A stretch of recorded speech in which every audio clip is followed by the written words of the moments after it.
Everyone, welcome to Soundas IAS Academy and welcome to our family. I am Kaushik Karna. Today we are going to see today's newspaper analysis and overview. வாங்க first news article பார்க்குற மாதிரி yesterday ஒரு important article ஒன்று release ஆச்சு. அந்த news ஆர்டிக்கலை பற்றி கொஞ்சம் டீட்டெயிலாக பார்த்துட்டு வந்து இதை கண்டினியூ பண்ணலாம். இன்டர்நேஷ்னல் லேபர் ஆர்கனைசேஷன் வந்து ஒரு ரிப்போர்ட் ஒன்று ரிலீஸ் பண்ணாங்க. அந்த ரிப்போர்ட்டோட நேம் என்னன்னா world employment and social Outlook.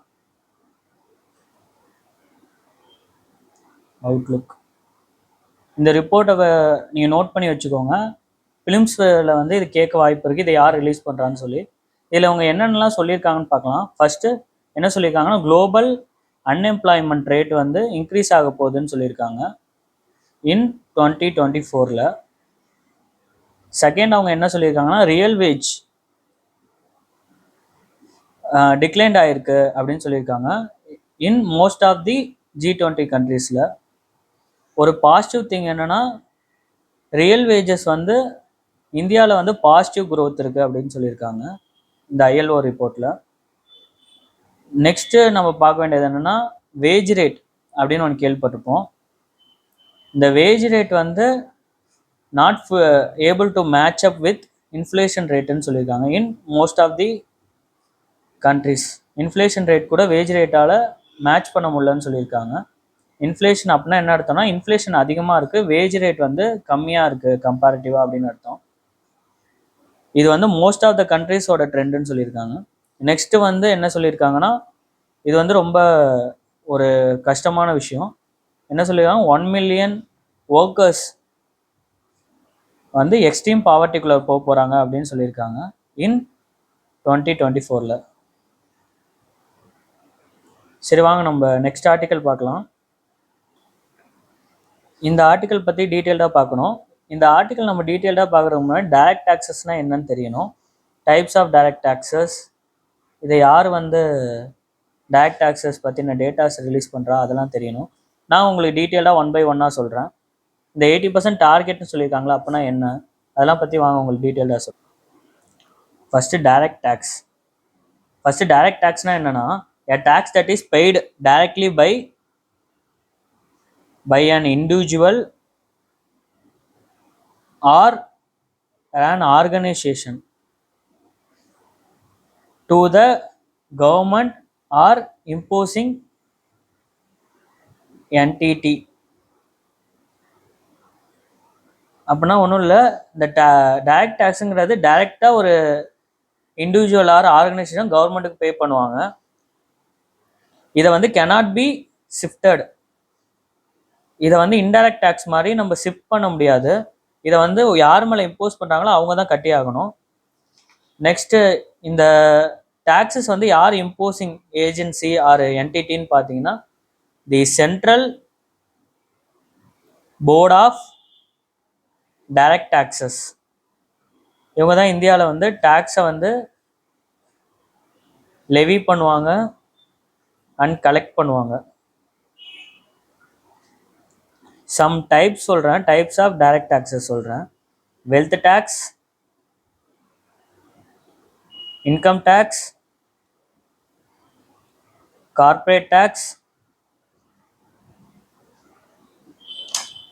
Then capital gain tax, etc. Then as per the Indian budget statistics படி பார்த்தோன்னா 2023 டேட்டா படி பார்த்தா டைரக்ட் டேக்ஸ் வந்து 51.5%, இன்டைரக்ட் டேக்ஸ் காம்போசிஷன் பார்த்தீங்கன்னா 48.5%. இப்போ இந்த ஆர்டிக்கலில் வந்து அவங்க என்ன சொல்லியிருக்காங்க அப்படின்னு பார்க்கலாம். ஆஸ் பர் இந்த ஆர்டிக்கலில் வந்து central board of direct taxes என்ன சொல்லியிருக்காங்க அப்படின்னா இது எது ரிலேட்னா 23-24 ஃபஸ்ட்டு என்ன சொல்லியிருக்காங்கன்னா நெட் டேக்ஸ் கலெக்ஷன் வந்து எவ்வளோ பண்ணியிருக்காங்க அப்படின்னு பார்த்தீங்கன்னா 14.7 lakh crores. இது வந்து நெட்டு கலெக்ஷனு. அதுக்கப்புறம் என்ன சொல்லியிருக்காங்கன்னா இந்த 19.4% growthன்னு சொல்லியிருக்காங்க கம்பேரிட்டிவாக 2022-23 கம்பேர் பண்ணும்போது. தென் கார்ப்பரேட் டேக்ஸ் வந்து எவ்வளோ இம்ப்ரூவ் ஆயிருக்கு அப்படின்னு பார்த்தீங்கன்னா 12.37% வந்து இன்க்ரீஸ் ஆயிருக்குன்னு சொல்லியிருக்காங்க compared to 2022-23. Next net personal income tax எவ்வளோ இம்ப்ரூவ் ஆயிருக்குன்னா 27.26% வந்து இம்ப்ரூவ் ஆயிருக்குன்னு சொல்லியிருக்காங்க. அப்புறம் ஒரு காமனாக என்ன சொல்லுவாங்க, ஸ்டெடி க்ரோத்தாக இருக்குது அப்படின்னு சொல்லியிருக்காங்க. எக்ஸாமில் கேட்கலாம், டைரக்ட் டேக்ஸோட கலெக்ஷன் வந்து டிக்ளைன் ஆகிட்டு இருக்கு ஸ்டெடியா அப்படின்னு சொல்லுவாங்க. தென் ஸ்டெடியாக க்ரோத் ஆகிட்டு இருக்கு அப்படின்னு சொல்லுவாங்க. ஸ்டெடி க்ரோத் அதுதான் நீங்கள் கரெக்டுன்னு போடணும். தென் என்ன சொல்லியிருக்காங்கன்னா, இன்னொரு இம்பார்ட்டன்ட் விஷயம், 80% ஆஃப் திஸ் டார்கெட் அச்சீவ் பண்ணியாச்சுன்னு சொல்லியிருக்காங்க. எப்போ ஃபிக்ஸ் பண்ணதுன்னா, போன பட்ஜெட்டில் ஃபிக்ஸ் பண்ணியிருப்பாங்க. அது வந்து 80% நம்ம அச்சீவ் பண்ணிட்டதா சொல்லியிருக்காங்க. சரி, வாங்க நம்ம நெக்ஸ்ட் ஆர்டிக்கல் பார்க்கலாம். இந்த ஆர்டிக்கல் வந்து நீங்கள் ரீட் பண்ணிக்கோங்க, இது இம்பார்ட்டன்ட் தான். ஜிஎன் மஸ்டர்டை பற்றி நீங்கள் கொஞ்சம் டீட்டெயில்டாக பார்த்துக்கோங்க. நான் இந்த ஆர்டிக்கல் என்ன பேச போகிறேன்னா, ஜெனட்டிக் இன்ஜினியரிங் அப்ரைசல் கமிட்டி அப்படின்னா என்ன, அவங்க என்னென்ன பண்ணுறாங்க அதை பற்றி பார்க்கலாம். வாங்க, ஜெனட்டிக் இன்ஜினியரிங் அப்ரைசல் கமிட்டி அப்படின்னா என்னன்னு பார்க்கலாம். ஃபஸ்ட்டு இது வந்து ஒரு ஸ்டாட்யூட்டரி கமிட்டி. தென் இது எதுக்கு கீழே பவர்ஸ் எதுக்கு வருது அப்படின்னு பார்த்தா, under genetically engineering organisation rules 1989, under environmental protection act 1986. Under எந்த மினிஸ்ட்ரி கீழே இவங்க வராங்கன்னு பார்த்தா, ministry of environment and forest and climate change கீழே வராங்க. இவங்களோட இம்பார்ட்டன்ட் ஃபங்க்ஷன்ஸ் என்னன்னு பார்க்கலாம் ஒன் பை ஒன்னா. ஃபர்ஸ்ட் நம்ம பார்க்க வேண்டியது ரிசர்ச் அண்ட் ப்ரொடக்ஷன். ஃபர்ஸ்ட் வந்து இவங்க வந்து response for appraisal of activities involving large scale use of hazardous micro organism in research and production in environmental angle. இதான் அவங்களோட ஃபர்ஸ்ட் டியூட்டி. ரெண்டாவது ஃபங்க்ஷன் என்னன்னு பார்த்தீங்கன்னா, the appraisal of proposal related to release. என்விரான்மெண்ட்டுக்கு release பண்ணணும், நாங்கள் வந்து என்விரான்மெண்ட்டில் இதை ரிசர்ச் பண்ண போகிறோம் அப்படின்னு சொல்லி ப்ரொபோசல்ஸ் கொடுப்பாங்களே, அதை வந்து இவங்க வந்து அப்ரைசல் பண்ணுவாங்க. இதுதான் இவங்களோட செகண்ட் டியூட்டி. தேர்ட் வந்து import and export of genetically modified organism and crops எல்லாத்தையும் இவங்க தான் வந்து செக் பண்ணுவாங்க. இதான் இவங்களோட 3 இம்பார்ட்டன்ட் ஃபங்க்ஷன். வாங்க நெக்ஸ்ட் ஆர்டிக்கல் பார்க்கலாம். இந்த ஆர்டிக்கல் படிச்சுக்கோங்க, இது ரொம்ப இம்பார்ட்டன்ட். இது வந்து எப்படி கேட்பாங்க அப்படின்னா, நான் உங்களுக்கு வந்து ஒன் பை ஒன்னாக சொல்கிறேன். ஃபஸ்ட்டு வந்து நம்ம பார்க்க வேண்டிய இம்பார்ட்டன்ட் விஷயம் என்னென்னா, ஸ்வச் சர்விக்ஷன் அவார்ட்ஸ். ஃபஸ்ட்டு ஸ்வச் சர்விக்ஷன் அப்படின்னா என்னென்னு பார்க்கலாம். அதுக்கப்புறம் இந்த அவார்ட்ஸ் பற்றி பார்க்கலாம். இது யார் யாருக்கு என்னென்னலாம் கொடுத்துருக்காங்க, எங்கெங்கே கொடுத்துருக்காங்க அதெல்லாம் பார்க்கலாம். ஒன் பை ஒன்னாக பார்க்கலாம். ஃபஸ்ட்டு ஸ்வச் சர்விக்ஷன் அப்படின்னா என்னென்னு பார்க்கலாம். இது அப்படின்னா என்னென்னா, இது வந்து ஒரு survey, world largest urban sanitation and cleanliness survey. இந்த சர்வே பேஸ் பண்ணி அவார்ட்ஸ் கொடுப்பாங்க. இது எப்போலேருந்து பண்ணிட்டு இருக்காங்க, சின்ஸ் 2016 பண்ணிக்கிட்டு இருக்காங்க. இந்த சர்வே பேஸ் பண்ணி தான் இந்த ஸ்வச் சர்வேக்ஷன் அவார்ட்ஸ் கொடுப்பாங்க. இந்த அவார்ட்ஸ் பற்றி பார்க்கலாம். இந்த அவார்ட்ஸோட மோட்டிவ் ஆர் எய்ம் என்னன்னு பார்த்தீங்கன்னா, to promote healthy competition among towns and cities. தென் இவங்க எந்த ரேஞ்ச் ஆர் எது மூலியமாக கண்டக்ட் பண்ணுறாங்க அப்படின்னு பார்த்தீங்கன்னா, ஸ்வச் பாரத் மிஷன் அர்பன்.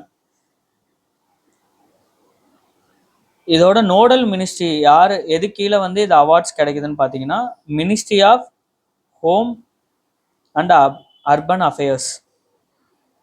இந்த இயருக்கான அவார்ட்ஸ் பற்றி பார்க்கலாம், யார் யார் கொடுத்துருக்காங்க அப்படின்னு பார்க்கலாம்.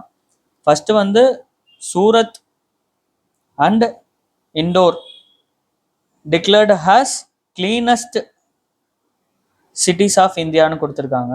இவங்க 2 பேருக்குமே ஃபர்ஸ்ட் அவார்ட் கொடுக்குறாங்க கிளீனஸ்ட் சிட்டின்னு. இதில் முக்கியமாக நம்ம நோட் பண்ண வேண்டியதுன்னா இண்டோர் தான் லாஸ்ட் 7 இயர்ஸாக ஃபர்ஸ்டில் இருக்குது.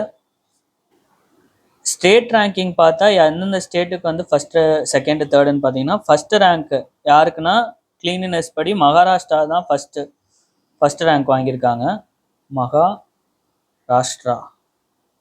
செகண்ட் வந்து மத்திய பிரதேஷ், தேர்டு சத்தீஸ்கர். சரி வாங்க நம்ம நெக்ஸ்ட் ஆர்டிக்கல் பார்க்கலாம். தென் இந்த ஆர்டிக்கல் ரொம்ப முக்கியம். நேஷ்னல் இன்ஃப்ராஸ்ட்ரக்சர் ஃபண்டை வந்து மகேந்திராவில் இன்வெஸ்ட் பண்ணியிருக்காங்க. நம்ம national infrastructure investment and infrastructure ஃபண்டை பற்றி பார்க்கணும். இது இந்தியாவோட சாவரின் ஃபண்டு. வாங்க நம்ம இதை பற்றி டீட்டெயில்டாக பார்ப்போம். என்ஐஐஎஃப் அப்படின்னா என்னென்னா national investment and infrastructure fund. இதை பற்றி வாங்க டீட்டெயில்டாக பார்க்கலாம். இது வந்து எப்போ எஸ்டாப்ளிஷ் பண்ணால் 2015 எஸ்டாப்ளிஷ் பண்ணாங்க. இது வந்து இந்தியாஸ் ஃபஸ்ட்டு இன்ஃப்ராஸ்ட்ரக்சர்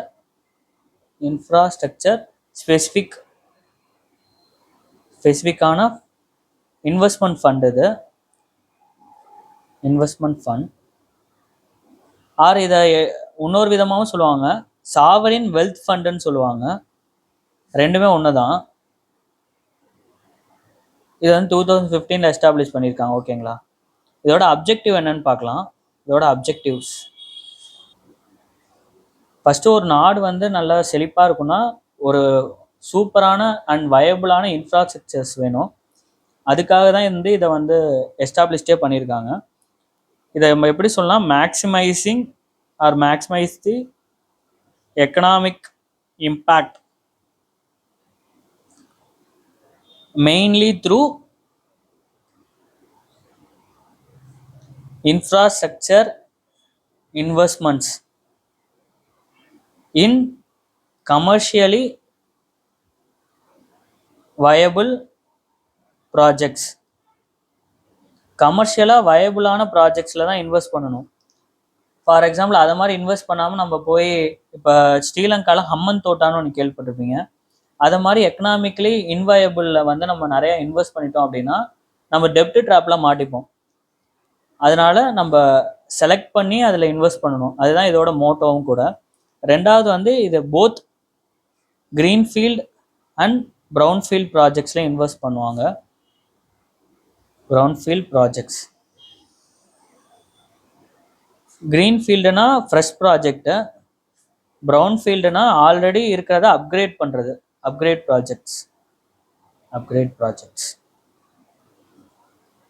தேர்ட் வந்து இதை வந்து எப்படி எந்த ஃபண்டு பேரில் வந்து ரிஜிஸ்டர் பண்ணிக்கிறாங்கன்னா ஆல்டர்னேட் இன்வெஸ்ட்மெண்ட் ஃபண்டுன்னு சொல்லுவாங்க.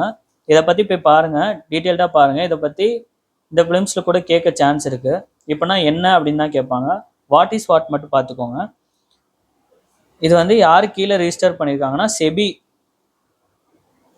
கீழே தான் இது ரிஜிஸ்டர் பண்ணியிருக்காங்க. இதோட டைப்ஸ் பார்க்கலாம். 3 இம்பார்ட்டன்ட் டைப்ஸ் இருக்குது. ஒன்று வந்து மாஸ்டர் ஃபண்டுன்னு சொல்லுவாங்க, master fund. Second fund of funds அப்படின்னு சொல்லுவாங்க.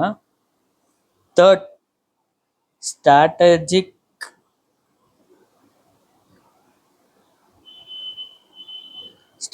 ஃபண்ட் ஆர் ஸ்ட்ராட்டஜிக் ஆப்பர்ச்சுனிட்டிஸ் ஃபண்டுன்னு சொல்லுவாங்க. இந்த மாஸ்டர் ஃபண்டை எங்கே இன்வெஸ்ட் பண்ணுவாங்கன்னா ஒன்லி கோர் இன்ஃப்ரா ப்ராஜெக்ட்ஸில் தான் பண்ணுவாங்க. ஃபார் எக்ஸாம்பிள் ஏர்போர்ட், போர்ட்ஸ் இதை மாதிரி இம்பார்ட்டன்ட் பிளேசஸில் இன்வெஸ்ட் பண்ணுவாங்க. ஃபண்ட்ஸ் ஆஃப் ஃபண்ட் அப்படின்னா என்னென்னா ஃபண்ட் மேனேஜர்ஸ். இப்போ ஃபண்ட் மேனேஜர்ஸ்னு கேள்விப்பட்டிருப்பீங்க. ஃபண்ட் மேனேஜர்ஸ்னால் ஒன்றும் இல்லை, ஃபண்ட்ஸை வந்து ரிசர்ச் அண்ட் இது பண்ணி பெட்டரான இதில் இன்வெஸ்ட் பண்ணுற பீப்புள்ஸ் வந்து ஃபண்ட் மேனேஜர்னு சொல்லுவாங்க. இதை மாதிரி பீப்புளில் யார் வந்து நல்ல ட்ராக் ரெக்கார்டு வச்சுருக்காங்களோ அவங்க ஃபண்ட்ஸில் வந்து இவங்க இன்வெஸ்ட் பண்ணுவாங்க. தென் நம்ம பார்க்க வேண்டியது வந்து ஸ்ட்ராட்டஜிக் ஆப்பர்ச்சுனிட்டி ஃபண்ட். இது என்னென்னா லார்ஜ்லி எதில் இன்வெஸ்ட் பண்ணுவாங்கன்னா இன் ஈக்விட்டி இன்ஸ்ட்ருமெண்ட்ஸில் தான் இதை வந்து அதிகமாக இதில் தான் வந்து அதிகமாக இவங்க வந்து இன்வெஸ்ட் பண்ணுவாங்க. இதுதான் 3 இம்பார்ட்டன்ட் ஃபண்ட்ஸு. அப்புறம் எதில் இன்வெஸ்ட் பண்ணுவாங்கிற டீட்டெயில்ஸ் வாங்க நம்ம நெக்ஸ்ட்டு பார்க்கலாம். இன்றைக்கி வந்து அவ்வளோதான் important news. Thank you all. Keep smiling. நல்லா ஜாலியாக சிரிச்சுட்டு நல்லா ஹாப்பியாக படிங்க.